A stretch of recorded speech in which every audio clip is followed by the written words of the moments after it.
Once again, this is not Gordon Ramsay, and I'm here to teach Americans about the best chippy this side of the Atlantic.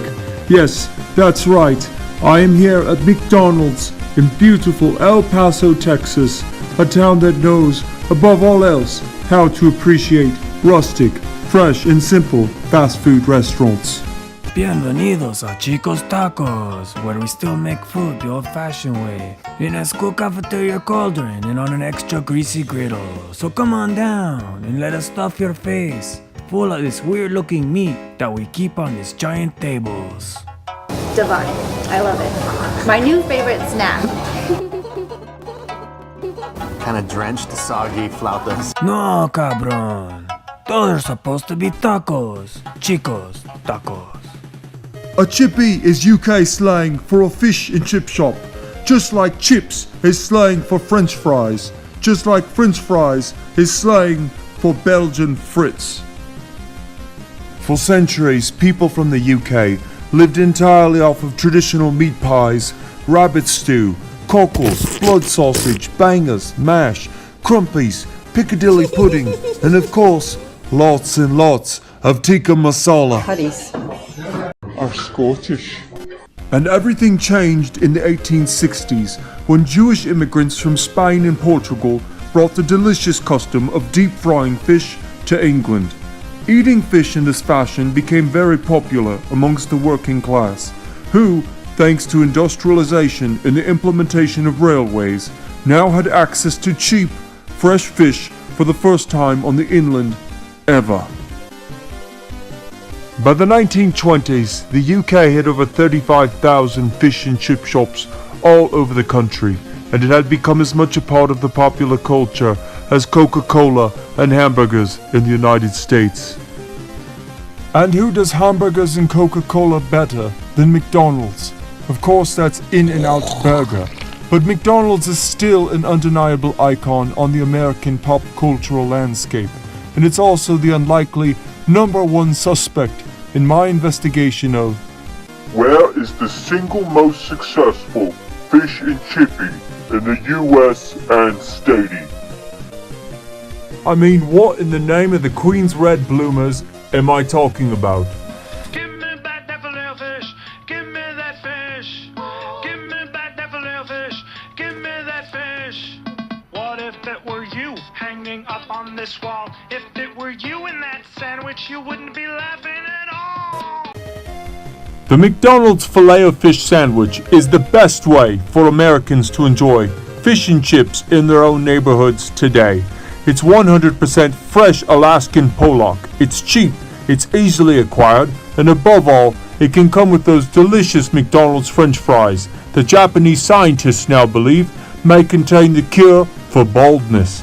I'm dead serious about this. Go ahead, look it up if you don't believe me. When you look into it, you gotta look into it. Look into it. When McDonald's first exploded onto the mainstream in the 1950s, there were only a few items on the menu, much like our beloved In-N-Out Burger, burgers, fries, and Coke.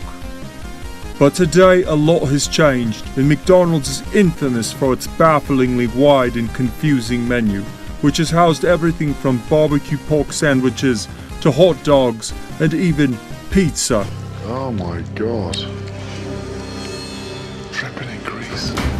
Now, everyone knows that. However, what a lot of people don't realize is that the first of these many odd additions to the otherwise straightforward burger menu was, in fact, the Filet O Fish sandwich, which was first introduced in 1962, the same year of the famous Second Vatican Council, wherein the Catholic Church would radically change its beliefs and practices in order to be more acceptable and pleasing to baby boomers and minimalist architects. The fish sandwich itself, oddly enough, also has Catholic roots. The idea came to Luke Rowan, an Ohio franchise owner, who realized that faithful Catholics, a very large contingency of Ohio's working class, actually weren't eating at his restaurant on Fridays, since Catholics are required to fast and abstain from meat on Fridays throughout the year, and fish was the only meat permissible, thanks to a weird loophole. Ironically, the Second Vatican Council would also eventually lead to the complete erasure of even that practice. so had Mr. Groen waited just a few more years, then it's doubtful that the Filet O Fish would have even been necessary, except during Lent. The Filet O Fish sandwich is just a very simple, rustic and straightforward fried fish sandwich, and it's one of the purest and most unadulterated items that you can purchase on the McDonald's menu. I dare call it downright wholesome. In the United States, it's comprised of 100% Alaskan pollock, lightly breaded and fried, served on a steamed bun with tartar sauce and a single slice of processed cheese. And it's cheap, relatively low calorie, and virtually everywhere. No need to go to Gloucestershire for an authentic chippy, it's right here. But not Gordon Ramsay. Real fish and chippy supposed to be cod, not pollock. The Queen's cod, authentic and pure, like the snows of Mount Kilimanjaro. Mittens, get out of here. You should know better than that. Don't you know there's a serious Atlantic cod shortage? Don't you know that McDonald's is a responsible and progressive company looking for only the freshest and environmentally sustainable product possible? It's all about pollock right now. You've got to get on out of here. Get to one of those hipster food trucks, the ones that serve rock salmon and truffle oil. Go on, get! So there you have it. McDonald's has everything you need to have a delicious fish and chip experience, but right here in America. All you've got to do is remove the bun, scrape off some of the sauce, and put it on some newspaper along with some McDonald's French fries. Serve with malted vinegar, and there you go. Fish and chips. Well, that does it for this special last episode of Not Gordon Ramsay. We hope you've enjoyed this journey of discovery, and if you're feeling generous, we'd really appreciate it if you would please just like this video and hit that subscribe button. Just do it! Thank you.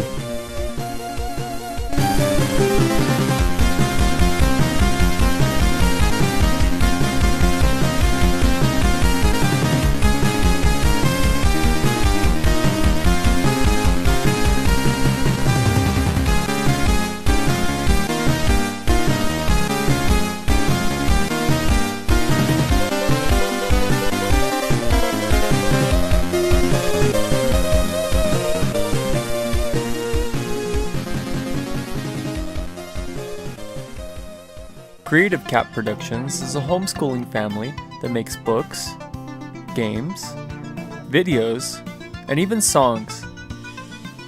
And we do it all together as a family. By clicking the like button or subscribing to our channel, you'll be helping our small enterprise grow, which will allow us to make more books, make better games, better videos, and yes, much better music. And also, be sure to look for our adventure game book series on Amazon.com. The first one is called Hana and Ito, and it's out now. Thank you for watching. Bye!